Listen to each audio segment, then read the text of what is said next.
Are you guys struggling to get wins like this in duos? Well, in this video, I'm going over the best tips in order for you guys to be able to get wins in duos 100% of the time. So the first tip I can give you guys is landing somewhere that you're familiar with, and a good place for us is Grand Glaciers in this ice part. Now, the reason for this is because it has a ton of loot, and you can get a medallion almost every game, as long with getting some kills. So usually whenever there's people here, most of them just land grand and they're just gonna start fighting or auto killing the boss off spawn, so they're not gonna have as much loot as we have.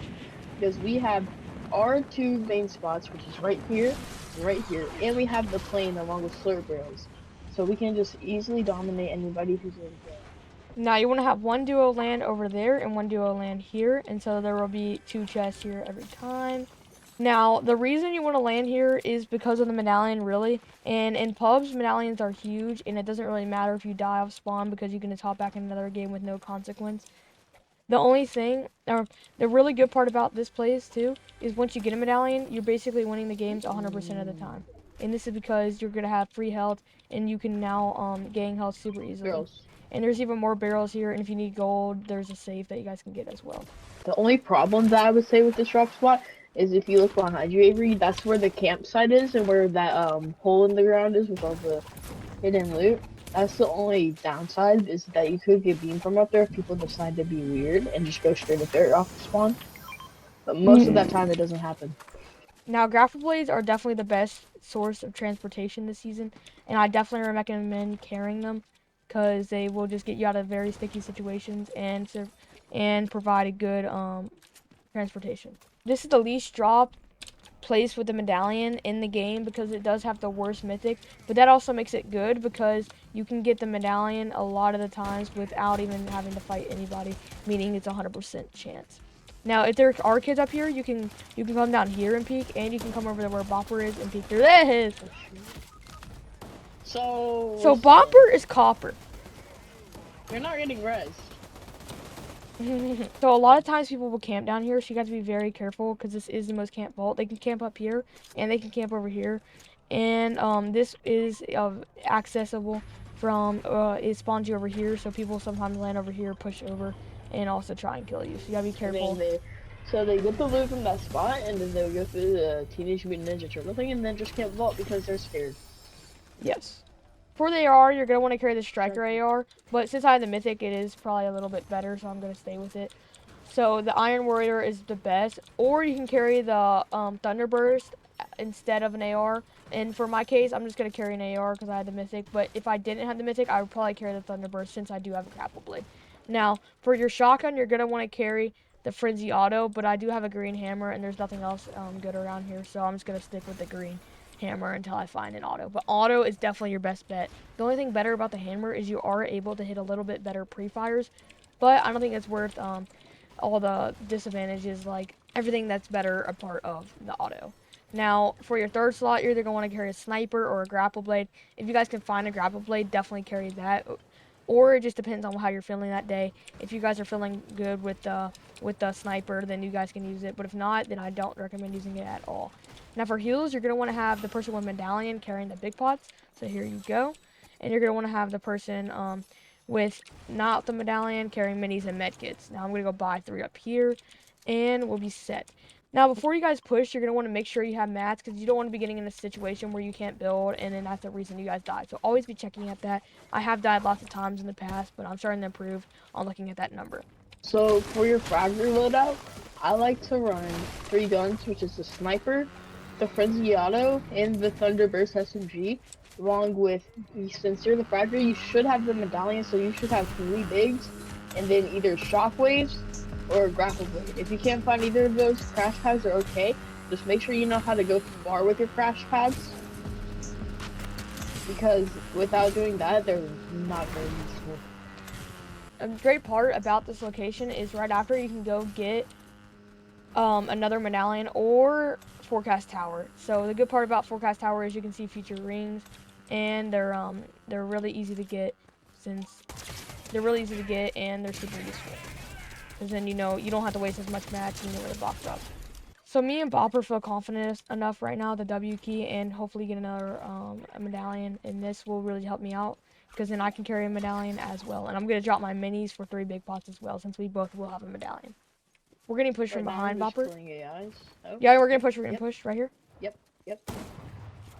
Cracked. Cracked him. He was not cracked. You liar. Yeah, I thought I did, but I missed my hit. Oh my god, wait, he's right here. He's trying to phase me. He has the medallion. That's his one. Oh, yeah, he's good. He's full medaling, bro. Oh my god, and the teammate's just beaming me. I'm coming up to height. Give me a second. Yeah, Cracked he's teammate. Full box. popping a big. Oh. I cracked teammate, actually, though. I see him. Cracked. Oh, I cracked. 111 Nice, on nice, teammate. nice. 111. I only have 5 builds. Freaking Bopper didn't listen to my call about. I did farm. Oh, he's right here. He's swapping minis down here. Get to me. Coming back. Yeah, right here. Coming behind. Yeah, I'm dead. Cracked teammate as well. Oh, he just collateral. Push back. Get out. I cracked them both. Gotta go up. Cracked. Full box. Up. No way you got out of that. One dead. Nice. This Yeah, one's that was one. really Full. nuts. Yeah, got full. No. This guy's literally running low on mats. He's popping big. 200. Nice. I don't He's know. in my box. He might be cheatering. 105. He's so low. How I many told is you it? We didn't need to go on the fresh. It's just one. He has 2 medallions. Oh no, it's two. Oh. Teammate's I coming. told you. You should have stayed. I couldn't go I with was you. I don't freaking have low. mobility. Now, as you can see right there, me and Bopper did not have good communication because I told him I was going to get a big pot, and I should have realized that he didn't have any way to get over to me because he didn't have transportation. So I should have understood that I needed to stay with him and walk instead of using my grapple blade and getting ahead. As I also knew another medallion was pushing us. So if this is happening a lot with you guys, you need to work on some communication, and a good way to do that is playing creative together. Now, a great creative map to be practicing this is 2v2 realistics, and the reason for this is because it is another duo versus you, and it's pretty realistic because you're going to be boxed up and trying to take height, or they're going to be on low ground. So it's very realistic for a creative map. So I would definitely recommend playing 2v2 realistic, and it's helped me and my duo build a huge chemistry. The big thing about reboots is it's difficult to get at a lot of different times. So if your teammate cannot get it, you have to accept it. Now, my rule is past the 6th zone or the 6th zone. I don't usually go for reboots because there's not enough places on the map. And I feel like my teammate won't have enough loot. And I feel like my teammates will have enough loot, so I just don't reboot past that zone and try and clutch it up. Now, if we kill this team right here, we're going to get all 5 medallions, and that's why we're pushing. Because we want to make sure they don't get all 5, because whoever does get all 5 will, or all 4 will push. Yep. I'm jumping. I'm here. I'm on height right now. Right here. I'm coming. It's going up. Right here. Cracked him. Nice. Get in. Right here. Cracked him again. He's one. Nice, you died. Alright. I'm probably dead to zone. I need Mech it. so bad. Okay. Yeah, you have a grapple blade now. Now the other medallion kid's over here, okay? Okay. I think it's just a solo.